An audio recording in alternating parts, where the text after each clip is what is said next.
Sabrina climbed into a delivery box to escape her father selling her to an abuser, but the address smudged and she landed in a mafia boss's penthouse instead, still wearing the wedding dress, still desperate for freedom, now facing a tattooed man who said 3 words that changed everything. "You're not leaving." Her left leg had gone numb 20 minutes ago. The granola bar wrapper crinkled too loudly every time she shifted, and somewhere above her head, muffled voices spoke in rapid Korean. "Well, butter my butt and call me a biscuit," Sabrina thought, pressing her palm against her mouth to stifle a cough. This is officially the worst escape plan in human history. 3 days ago, she'd been standing in her childhood home in Charleston, staring at her father Theodore and his newest disaster, a marriage contract to Todd Whitmore, her father's 42-year-old friend with dead eyes and a reputation that made women whisper warnings at church socials. "You'll marry him next month," her father had said, bourbon sloshing in his glass. "Todd owns 3 refineries and that sugar company. He's willing to overlook my financial situation. It's already arranged." The bruises on Todd's last girlfriend's arms had been arranged too. Everyone knew. No one said anything. Money bought silence in Charleston's old money circles. So Sabrina had done what any reasonable woman would do. She'd stolen her cousin's moving box meant for New York, climbed inside with her emergency supplies, and paid a very confused delivery driver $200 to ship her to freedom. Except the address label had smudged, and freedom apparently had the wrong zip code. The box tipped sideways. Sabrina's head connected with cardboard. Stars exploded behind her eyes. "Boss, there's a box here," a deep voice said in accented English. "We didn't order anything." "Then send it back." This voice was different, colder, the kind of voice that didn't expect to repeat itself. "It's moving." Silence, then footsteps, close, closer. The box ripped open. Light flooded in, blinding after hours of darkness. Sabrina tumbled forward, landing face first on polished hardwood floors. Her wedding dress, the one she'd been forced to try on yesterday, billowed around her like a white parachute, its ridiculous pink bow catching on the box edge. She looked up. 6 men in expensive suits stared down at her. Behind them, floor-to-ceiling windows revealed a nighttime city view that could only mean one thing. She was very, very high up. And directly in front of her, arms crossed, expression carved from ice, stood the most beautiful man she'd ever seen. He was tall, at least 6'3", with black hair swept back from a face that belonged on a movie poster. But it was his chest that made her breath catch. He wore no shirt, just black pants, and his torso was a canvas of ink, dragons coiled across his pectoral muscles, wings spreading toward his shoulders, scales rendered in impossible detail. His skin was golden in the warm apartment lighting, and his eyes were the color of winter storms, and they were looking at her like she was a problem that needed solving. "I didn't order a bride," he said flatly. Sabrina scrambled to her feet, fighting with the wedding dress that seemed determined to strangle her. "I'm not a bride. I'm a fugitive. There's a difference." One dark eyebrow rose. "A fugitive? Look, there's been a mistake." She smoothed down the dress, acutely aware of how insane she must look. "This box was supposed to go to Brooklyn, my cousin Janelle's place, 447 Park Avenue. But apparently the universe hates me, so," she gestured around the luxury penthouse, "here I am, in your very nice, incredibly expensive—" "Oh God, are those original Rothkos on the wall?" "Jihoon?" The tattooed man didn't take his eyes off her. "Who is she?" One of the suited men stepped forward. He was enormous, 6'5" at least, with a scarred face that would have been terrifying if not for the gentle confusion in his eyes. "Running her face through the database now, boss." Boss? Oh no. Jihoon continued, reading from his phone. Age 26, Charleston, South Carolina. Father is Theodore Patterson, mother deceased. He paused, scrolling. Then his expression changed. Boss, Theodore Patterson owes the Wong Syndicate $15 million, gambling debts, The file says he disappeared 6 months ago. The temperature in the room dropped 10 degrees. The tattooed man, the boss, studied her with new intensity. His gaze traveled from her tangled hair to her bare feet, cataloging every detail. $15 million? Sabrina's stomach dropped to her toes. I don't have $15 million. I have $47 in my checking account and half a granola bar in that box. Your father stole from people I'm affiliated with. He stepped closer. She could smell cedar and something darker, dangerous. That makes you very interesting, Miss Patterson. I haven't spoken to my father in 6 months. I don't know where he is. I don't know anything about any money. I was just trying to escape my own disaster of an arranged marriage when... Arranged marriage? Something flickered in his gaze, almost like amusement? To my father's friend Todd. He owns refineries and a sugar company, which apparently makes him a catch, despite the fact that his last girlfriend wore long sleeves in August for a reason. Sabrina heard herself say the quiet part loud, because apparently when facing the Korean Mafia, her mouth disconnected from her brain. So yeah, climbing into a box seemed like the better option, though in retrospect, she looked around the penthouse at the 6 dangerous men, at the man with dragons across his chest. I may have miscalculated. The boss tilted his head, studying her. Then to her complete shock, the corner of his mouth twitched. Not quite a smile, but close. Ji-hoon, the tattooed man didn't take his eyes off her. Show Miss Patterson to the guest room. Wait, what? No, I'm leaving. I'll just... Sabrina turned toward the door. 5 men moved to block it. The boss walked past her, close enough that her skin prickled with awareness. He paused at the hallway entrance. You're not leaving, Miss Patterson. Not until your father's debt is settled. He disappeared into the shadows. Sabrina stood in her ruined wedding dress in a stranger's penthouse, 42 floors above the city. Well, she muttered, Happy Valentine's Day to me. Well, well, well. Sabrina just went from a cardboard box to a penthouse prison in record time. If you're intrigued by this Valentine's Day gone wrong story, do me a huge favor. Hit that subscribe button so you don't miss what happens next. Trust me, it gets so much better, and worse, and better again. Share this with someone who needs a wild romance story in their life. And here's the fun part. Drop a comment below and tell me, what's the craziest thing you've ever done to escape a bad situation? Doesn't have to be box related, but bonus points if it is. Also, how's your day going? Are you procrastinating, relaxing, sneaking this story during your lunch break? I want to know what you're up to while Sabrina's whole life falls apart. Ji-hoon led Sabrina down a hallway lined with abstract. His massive frame moved with surprising grace, like a bear that had taken ballet lessons. So, Sabrina said, because silence made her nervous, on a scale of 1 to I'm definitely going to die, how bad is this situation? Ji-hoon glanced back, his scarred face softening. Boss doesn't hurt women. You're safe. That's comforting, I think. What's his name anyway? Or do you all just call him Boss like you're in a really expensive crime drama? Kang Min.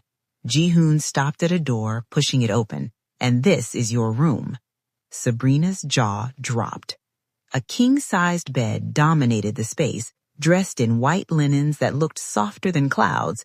The attached bathroom, visible through an open door, featured a rainfall shower and a tub big enough to swim in. This is a guest room? She turned in a slow circle. What does his room look like, Versailles? Ji-hoon's lips twitched. Bigger. A garment bag lay across the bed, along with several shopping bags from stores Sabrina had only window shopped at in her dreams. How? She touched the garment bag. I've been here for 20 minutes. How is there already clothes? Kang Min prepared for contingencies. He's been tracking your father for 6 months. When you disappeared 3 days ago, he had your sizes researched, just in case. The door closed with a soft click, a lock engaged. Sabrina stared at it, her heart pounding. She was 42 floors up. The windows didn't open, she'd already checked. Her phone was still in the box, probably being searched by Kang Min's people right now. She walked to the window, pressing her forehead against the cool glass. The city sprawled below, so close and impossibly far. Day 1 of captivity, she muttered. Already better accommodations than my last relationship. That's either sad or concerning, possibly both. She unzipped the garment bag. Inside hung designer clothes in her exact size. Jeans, silk blouses, cashmere sweaters, everything with tags still attached. She checked a price tag and immediately regretted it. The dress alone cost 3 months of her rent. Sabrina sank onto the bed, still wearing her wedding dress with its ridiculous pink bow. The mattress felt like sleeping on a cloud made of money. Her phone. She needed her phone. Needed to call Janelle or her friend Miranda or literally anyone who could what? Call the police? Hi, yes, I mailed myself in a box to escape an arranged marriage and ended up with the Korean Mafia. Wasn't exactly a 911 friendly opening. A soft knock interrupted her spiral. Miss Patterson? Ji-hoon's voice came through the door. Boss wants to see you. 5 minutes. Sabrina looked down at her wrinkled wedding dress. Can I change first? He said to bring you as you are. Of course he did. Kang Min's office was all dark wood and leather, with artwork that belonged in museums. He sat behind a massive desk, now wearing a white dress shirt with the sleeves rolled up. His tattooed forearms were distracting in ways Sabrina didn't want to examine. He gestured to a chair across from him. Sit. I prefer to stand. That wasn't a request. Sabrina sat. Her wedding dress rustled like it was judging her life choices. Kang Min steepled his fingers, studying her. Your father, Theodore Patterson, borrowed $15 million from the Huang Syndicate 18 months ago. He promised returns on a real estate investment. The investment was fraudulent. The money disappeared. I don't know anything about that. Your father disappeared 6 months ago. 3 days ago, you disappeared. Coincidence? I was running from an arranged marriage to a man who thinks bruises are romantic accessories, Sabrina snapped. Not masterminding a $15 million heist. There's a difference. Something flickered in his eyes. Todd Whitmore. I know of him. Sugar refineries. History of violence toward women. He leaned forward. Your father was selling you to cover his debts. The words hit like a physical blow. Sabrina had suspected, but hearing it confirmed. That doesn't mean I know where your money is. Perhaps. Kang Min pulled out a folder, sliding it across the desk. But until I locate your father, your valuable leverage, and possibly the only person who knows where he's hiding. Sabrina opened the folder. Bank statements, property records, photographs of her father at casinos, horse tracks, poker games. The documentation was thorough, damning, and complete. I haven't spoken to him in 6 months, she said quietly. He chose gambling over me years ago. When my mother died, he didn't even come to the funeral. He was in Atlantic City. Kang Min's expression didn't change, but something in his posture shifted. Nevertheless, you stay here until this is resolved. For how long? Until I say otherwise. Sabrina stood, wedding dress swishing. You can't keep me prisoner indefinitely. That's kidnapping. It's illegal. His lips curved. Not quite a smile, more like a wolf showing teeth. Miss Patterson, do you know what I do for a living? I'm guessing it's not data entry.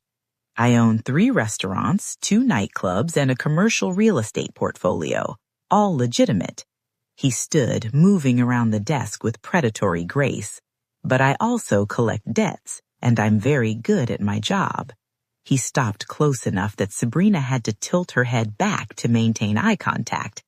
Up close, she could see flecks of silver in his gray eyes, see the faint scar along his jawline. You have 2 choices, he said softly. Cooperate, help me find your father and enjoy comfortable accommodations while we search.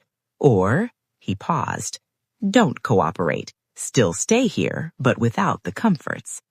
That's not two choices. That's the same choice with different furniture. His almost smile returned. Smart girl. Ji-Hwan will take you back to your room. We'll talk again tomorrow. Wait.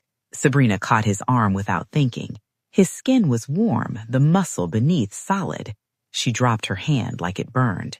My phone. Can I at least call my cousin? Let her know I'm alive? No. One call, 5 minutes. I'll use your phone. You can listen to every word. No. He moved toward the door. Get some rest, Miss Patterson. Tomorrow you start earning your keep.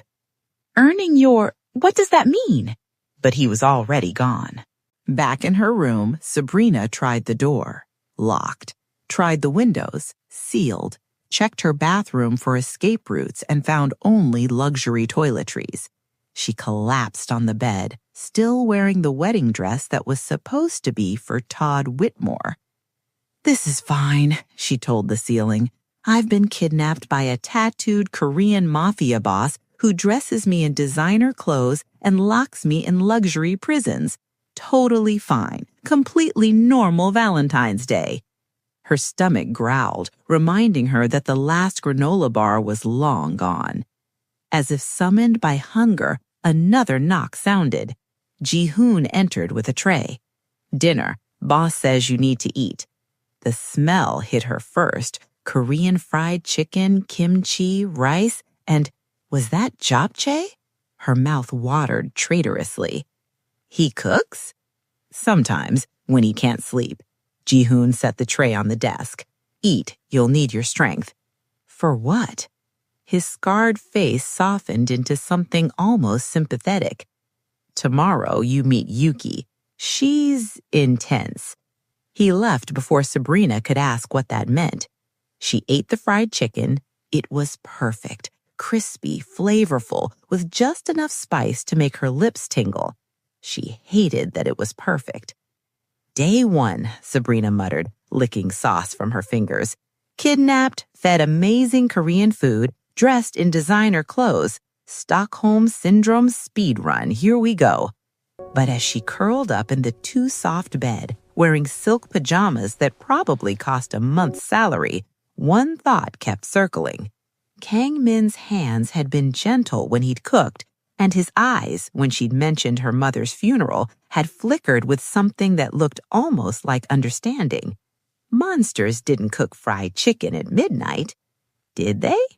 Morning arrived with sunlight streaming through floor-to-ceiling windows and the smell of something burning. Sabrina woke disoriented, tangled in sheets. For one blissful moment, she forgot where she was. Then memory crashed back. The box, the debt, the tattooed man who'd locked her in luxury. She showered in the rainfall setup, using products she couldn't pronounce, and dressed in the clothes provided. Dark jeans that fit perfectly, a cream sweater softer than sin. She braided her hair, studying herself in the mirror. You look like you belong here, she told her reflection. That's the problem. The bedroom door was unlocked. Sabrina tested the handle twice, certain it was a trap, but it opened smoothly, revealing the hallway beyond. She followed the smell, definitely burning now, to a kitchen that belonged in an architectural magazine. White marble counters, commercial-grade appliances, and Kang Min standing at the stove, shirtless again, frowning at a pan of smoking rice. The dragons on his chest seemed to move in the morning light. You're burning breakfast, Sabrina said. He didn't turn around. I'm aware. You're also doing it wrong. Now he turned. His gray eyes were flat in the morning light, unreadable. Wrong. The heat's too high. You didn't rinse the rice enough. And she moved closer, peering at the pot. Is that supposed to be kimchi jjigae? Because it looks like a crime scene. Something dangerous flickered across his face. You criticize my cooking in my kitchen. You kidnapped me. I criticize whatever I want. For a long moment, they stared at each other. Sabrina's heart hammered, but she refused to look away. If she was trapped here, she'd be trapped on her terms. Kang Min's lips twitched. Fix it. What? You say I'm doing it wrong. Fix it. He stepped back from the stove, gesturing. Show me. It was a test, obviously a test. But Sabrina's hands were already moving, muscle memory from years of cooking for her alcoholic father, from late nights experimenting in her tiny apartment kitchen. She dumped the burned rice, started fresh, rinsed it properly, adjusted the heat, added the right water ratio. The kimchi jjigae needed more gochugaru, less salt, and for the love of God, you couldn't just dump everything in at once. Kang Min watched from the counter, sipping coffee. Where did you learn to cook Korean food? YouTube and desperation. My neighbor in Charleston was Korean, Mrs. Park. She taught me basics before she moved. Cooking was cheaper than therapy.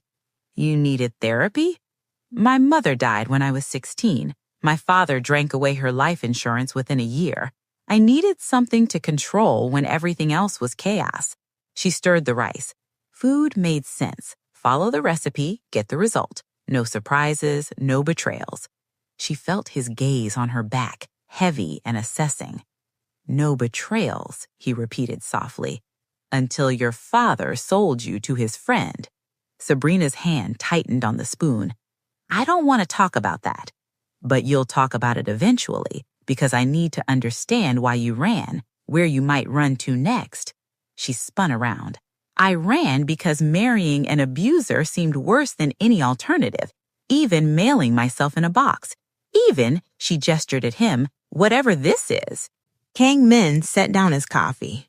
This is debt collection, business, nothing personal. You locked me in a room. I gave you a suite. There's a difference. You took my phone. You're a flight risk. I climbed into a cardboard box. I'm absolutely a flight risk. Sabrina turned back to the stove before he could see her hands shaking. Your rice is ready. Try not to burn it this time. She plated the food, muscle memory guiding her hands. Bowl of rice, kimchi jjigae in a stone pot, banchan arranged neatly. It looked restaurant quality. Kang Min studied the presentation, then took a bite. His eyebrows rose. Well, Sabrina crossed her arms. Verdict? He took another bite. Good. It's perfect. Say it's perfect. It's adequate. Adequate? Sabrina laughed, sharp and disbelieving. I just saved your breakfast from being a hate crime against Korean cuisine and you say adequate? His lips curved. A real smile this time, small but genuine. It's very good. Thank you. She made herself a bowl. Now tell me what you meant by earning my keep. I own a restaurant in Midtown, Korean fusion, upscale. My head chef quit yesterday. He watched her over his coffee. You'll work there until I locate your father. Sabrina nearly dropped her spoon. You want me to cook professionally? You clearly have skills. I have a need. Business. I'm not a professional chef. She stopped. What was she? She'd been waitressing at a diner in Charleston, taking online classes she couldn't afford, dreaming of culinary school while her father gambled away any chance of tuition. I'm not trained. You're trained enough. Kang Min stood, rinsing his bowl. Ji-hoon will take you today. You'll work dinner service. And if I refuse? He turned, and the warmth from his smile vanished. Then you sit in that beautiful room, day after day, with nothing to do but think about your father's debt. Your choice. It wasn't a choice. They both knew it. Fine, Sabrina said, but I'm not cooking anything with your recipe notes. They're clearly wrong. Clearly. He moved past her, close enough that she smelled cedar and something spicy. One more thing, Miss Patterson. What? Don't try to run. I have security everywhere. And he paused at the doorway. Where would you go? Back to Charleston? To Todd Whitmore? The name hung in the air like poison. The restaurant, Kang Min continued, is your freedom. Limited, supervised, but freedom nonetheless. I suggest you take it. He disappeared down the hallway. Sabrina sat in his kitchen eating perfect rice in a perfect prison and wondered when exactly her life had become a K-drama written by a sadist. Day 2, cooking for the Mafia. Mom would be so proud. But her hands weren't shaking anymore, and the rice really was perfect.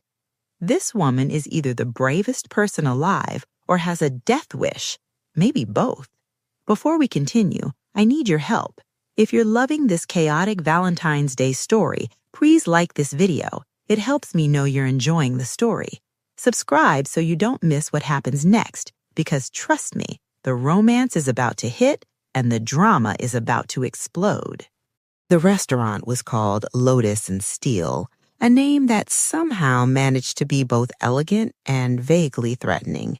Ji-hoon drove Sabrina there in a black Mercedes.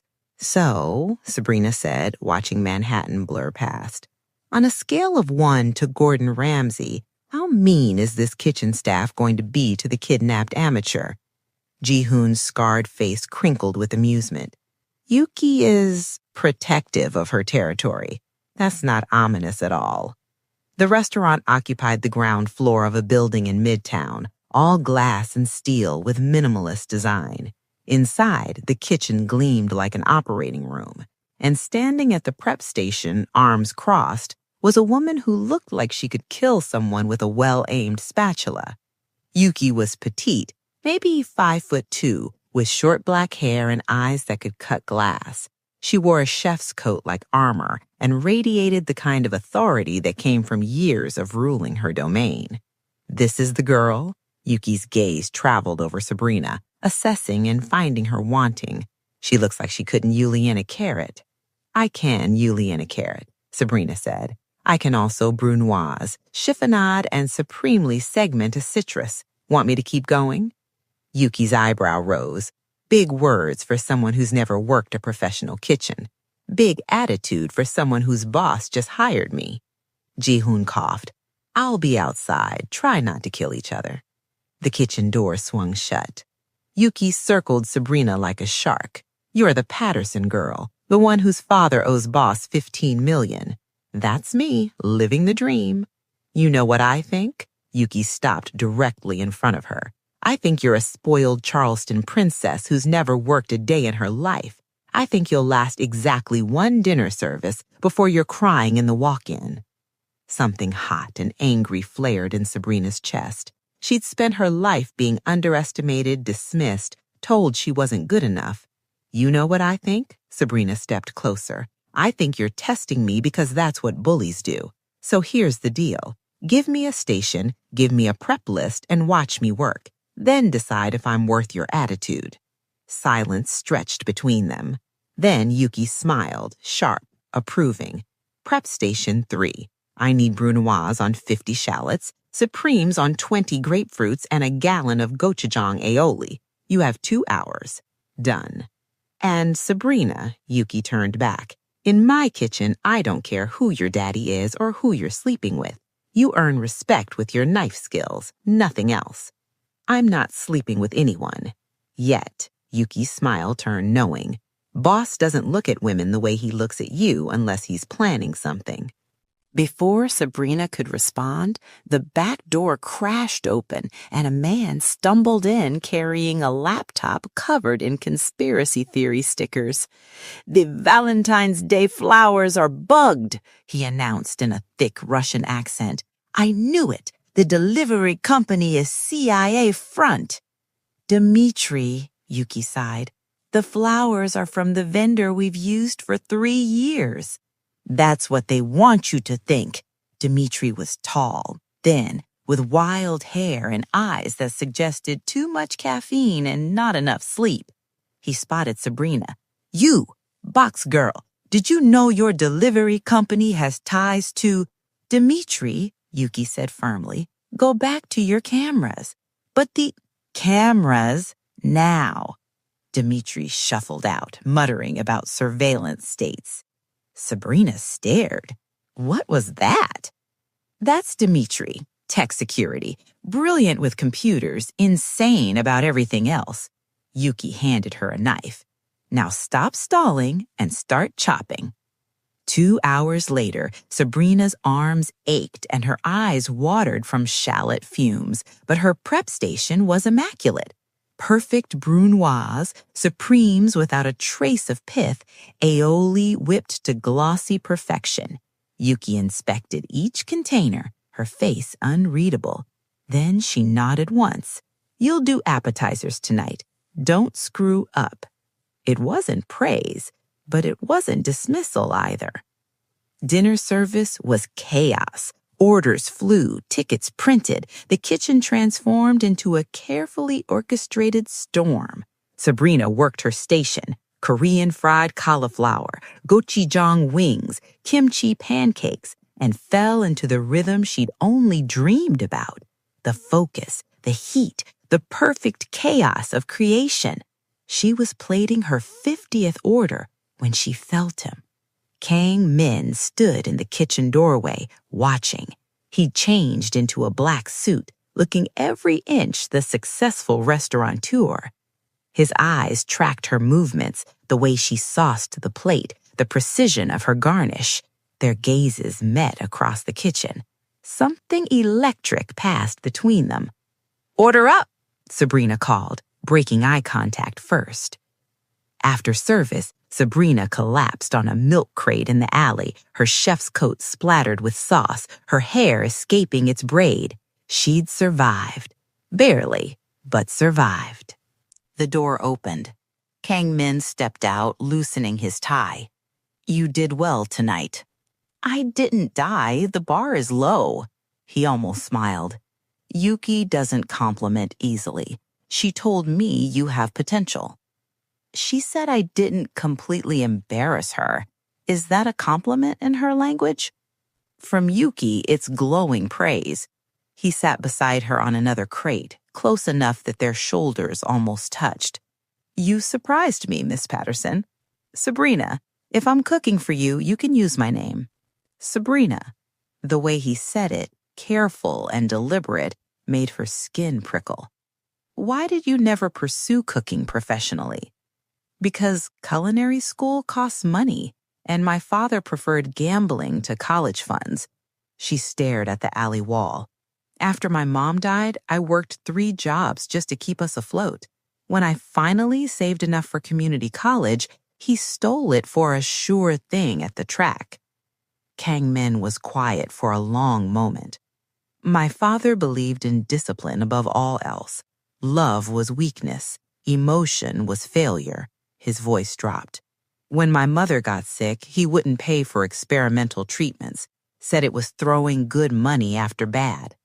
Sabrina turned to look at him. In the dim alley light, his face was softer, younger, vulnerable. "How old were you?" 18. She died 6 months later. His jaw tightened.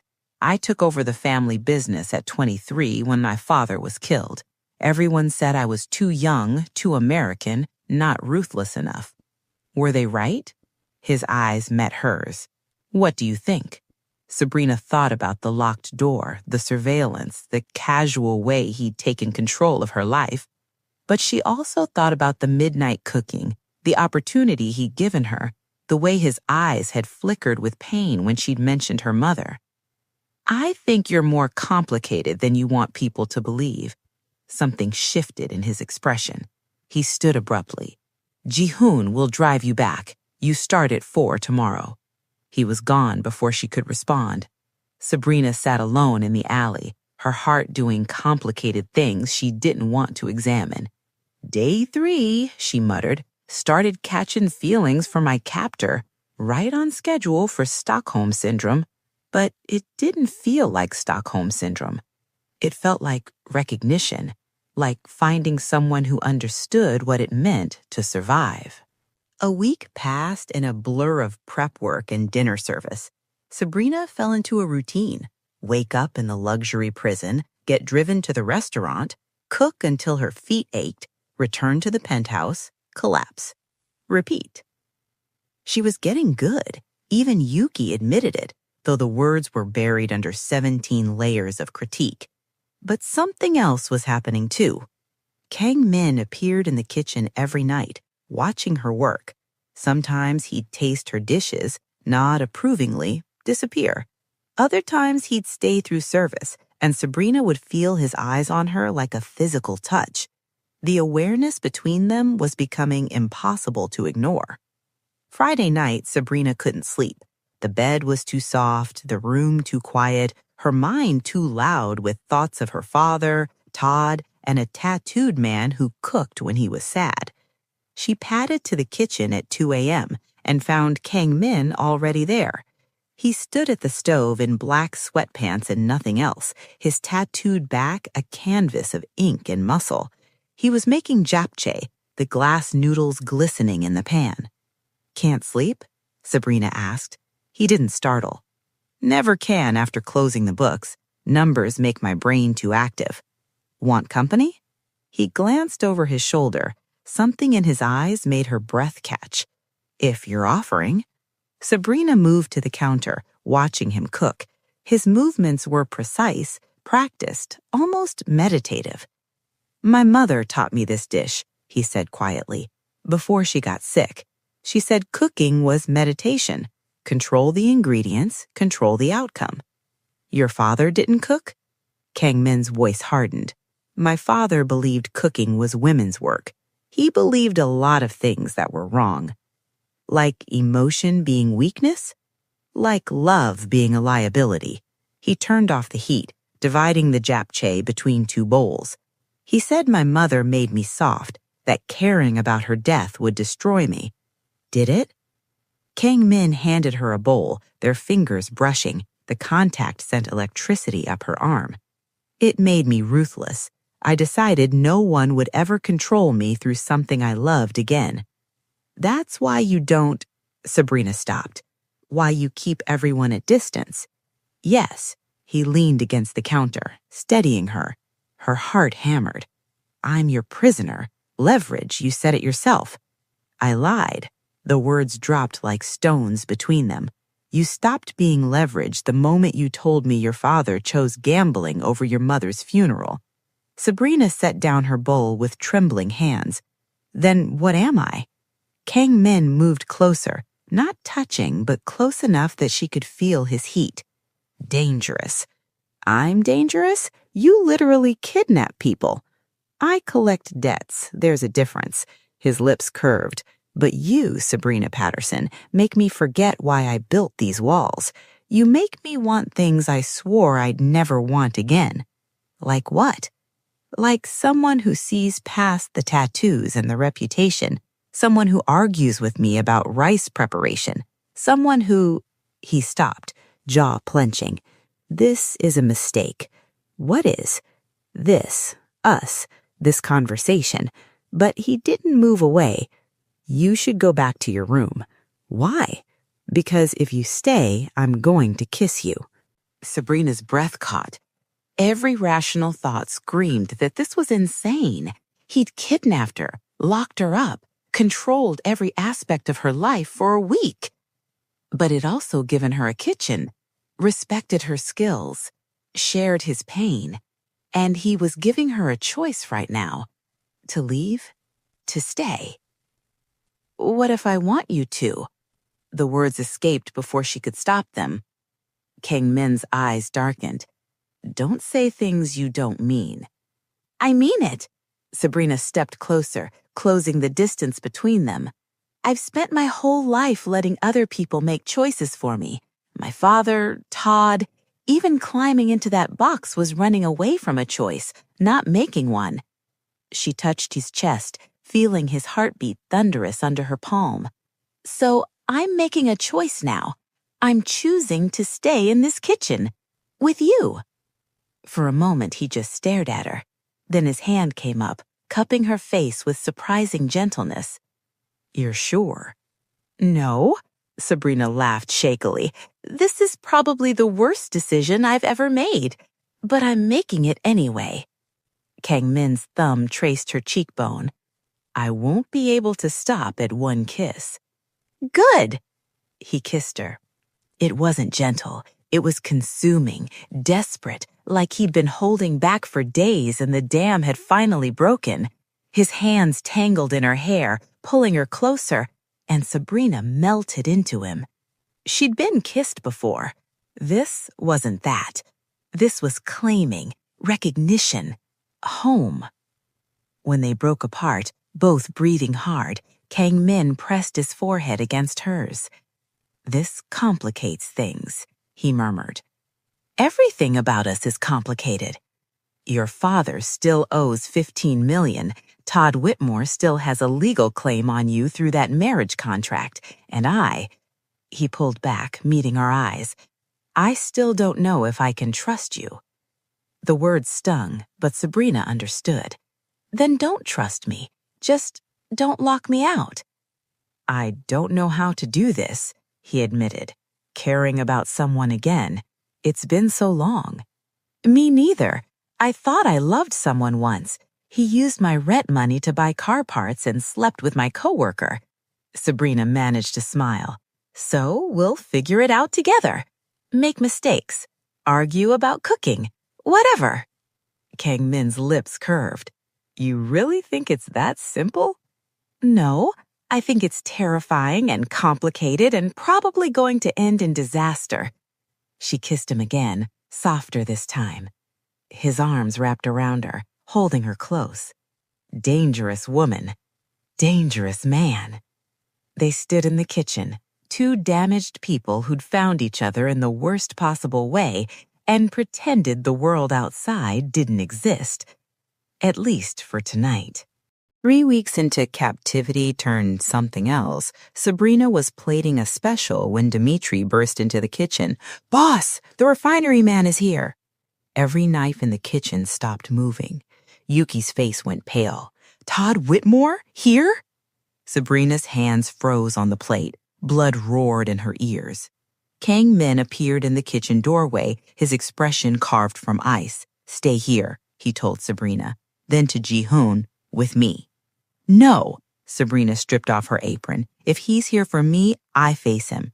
"Sabrina, you don't get to protect me from this."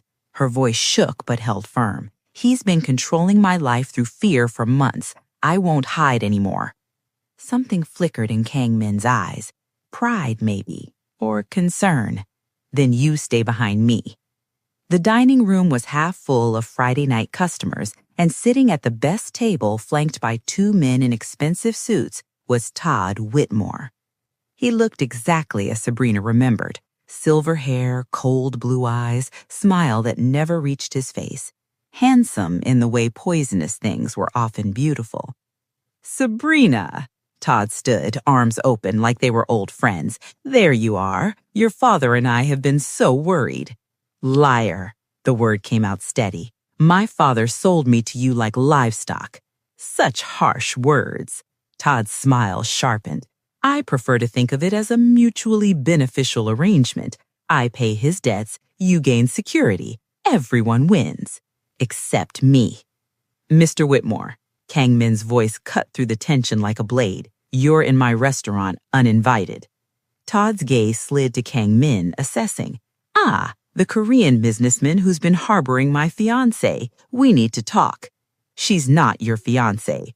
Legally, she is." Todd pulled papers from his jacket. "Marriage contract, signed by her father as debt collateral, binding under South Carolina law. I own her." The words hit like physical blows. "Own her." "You don't own anyone," Sabrina said. "The courts disagree." Todd's smile was venomous. "Your father's debts to various parties totaled $18 million. I paid them. In exchange, you marry me. It's all very legal." Kang Min took the papers, scanning them. His jaw tightened. "These are legitimate." "Of course they are. I'm a legitimate businessman." Todd turned back to Sabrina. "Pack your things, darling. We have a wedding to plan." "No." "It's not a request. I said no." Sabrina stepped forward, her fear transforming into fury. "I know about Michelle and Rebecca before her. I know about the hospital visits they won't talk about, the NDAs, the payoffs." Todd's smile vanished.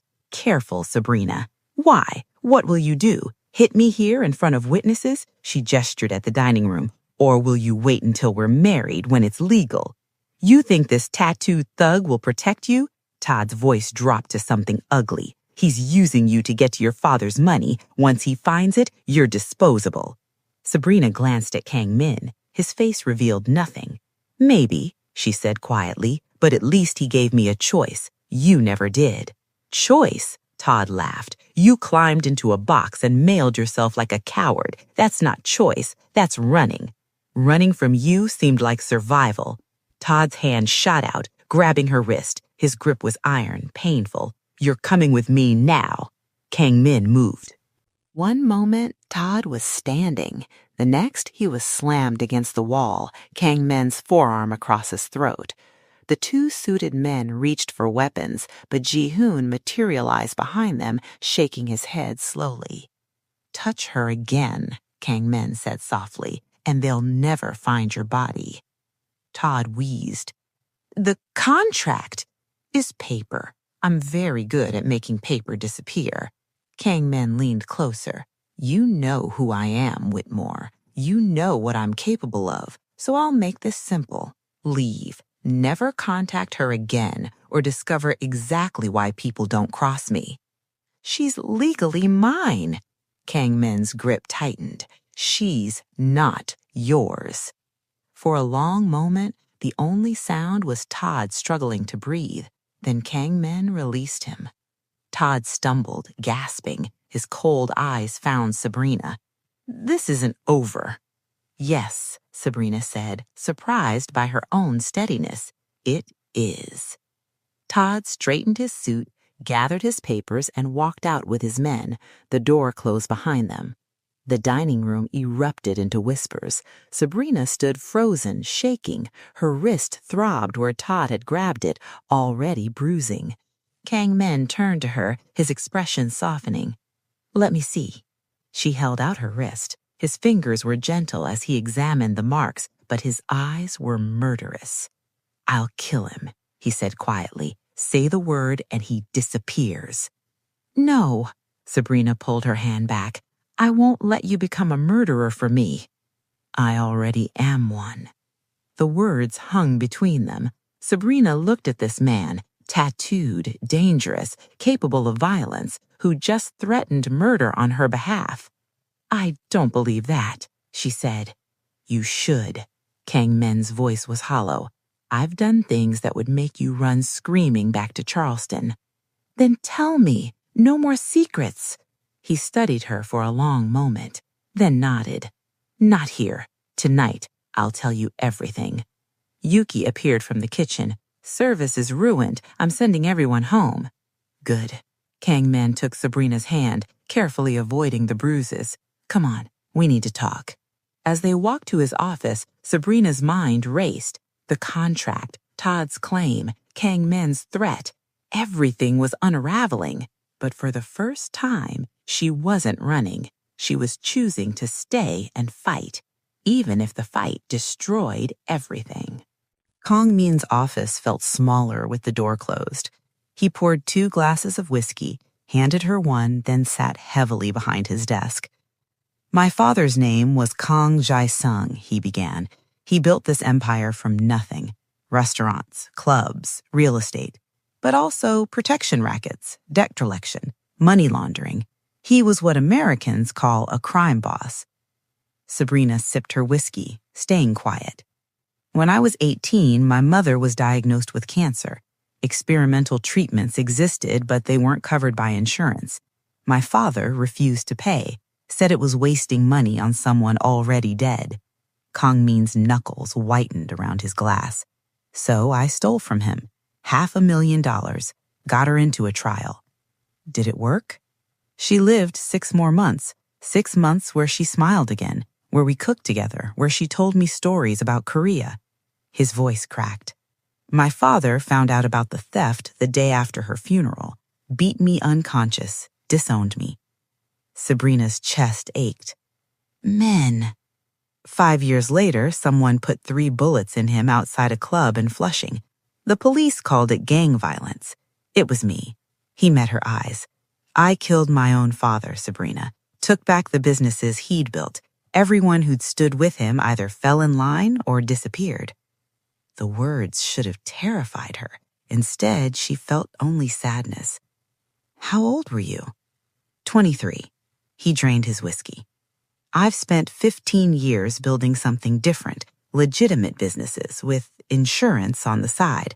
I don't hurt civilians, I don't traffic drugs or people, but I collect debts, and sometimes collection gets violent. Like with my father? Your father worked for me as an accountant. For 10 years he was loyal. Then he got into gambling, borrowed from the wrong people.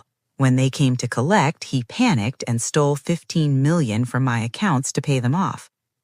Sabrina set down her glass. And then he tried to sell me to cover it.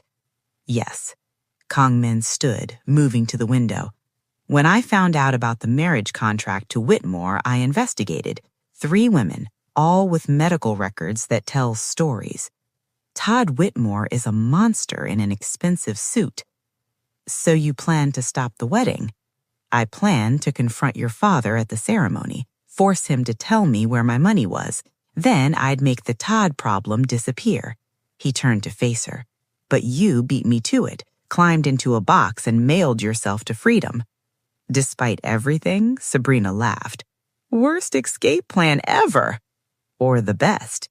You ended up here. Safe. Safe? She stood, moving toward him. Min, Todd has a legal contract. He owns refineries and a sugar company. He has lawyers, money, connections. How do we fight that? We don't. Kongmin pulled out his phone, scrolling. But I've been investigating. Todd's businesses aren't clean. Money laundering through the sugar company, tax fraud. If I leak this to the right people, he'll know it came from you. He'll retaliate. Let him try. Men, no. Sabrina grabbed his hand. I won't let you start a war over me. Yes, it is. His voice rose. You said I was dangerous because I made you want things again. Well, I want things too. I want you alive. I want a future that doesn't involve body counts and revenge. I want... She stopped because she'd almost said love. Kangmin's eyes darkened. What do you want, Sabrina? The words stuck in her throat. I need to tell you something. He waited. That day I went to my apartment to say goodbye before we left Charleston, I found something. Sabrina's hands shook. My mother, before she died, she left me a safety deposit box. I found the key. Kangmin went very still. What was in it? Evidence. Bank statements showing my father's gambling started after Todd introduced him to illegal betting rings. Emails proving Todd fabricated some of the debts to force the marriage contract. She pulled out her phone, hands trembling. And stock certificates, my mother's inheritance worth $20 million. The silence was deafening. 20 million? Kangmin repeated. I can pay you back. The 15 million my father stole, plus interest. I can... Tears burned her eyes. I can buy my freedom. You've had this for 3 weeks. Yes, you've been sleeping in my bed, kissing me, letting me fall. He stopped, jaw clenching. Why didn't you tell me? Because I was scared. The tears spilled over. Scared you'd take the money and throw me out. Scared I'd lose the kitchen, lose Yuki and Ji-hoon, and her voice broke. Lose you. Kangmin stared at her. You thought I'd take money over you? I thought you'd make the smart business decision. The smart business decision. He laughed, bitter and sharp. Do you know what the smart business decision was? Not bringing you here, not letting you into my kitchen, my home, my life. Not falling in love with you. Sabrina's breath caught. You... what? I love you. The words came out raw, angry. I've loved you since you yelled at me about burnt rice, since you stood up to Yuki, since you chose to stay in that kitchen with me at 2 a.m. Men! But you lied to me. His voice went cold. Just like my father, just like everyone else. I was protecting myself. So was I. He moved toward the door. The money. Transfer it to me. Then you're free to go. What? No, men, wait! You bought your freedom, Sabrina. Congratulations. He opened the door. Ji-hoon will drive you anywhere you want to go. Charleston, your cousins, hell, Canada. I don't care. You don't mean that. His eyes met hers, and they were empty. Don't I? He walked out. Sabrina stood alone in the office, her heart shattering into pieces. She'd finally found someone who saw her, who valued her, who loved her, and she destroyed it with the same lie she judged her father for. The choice she'd been so proud of making had cost her everything.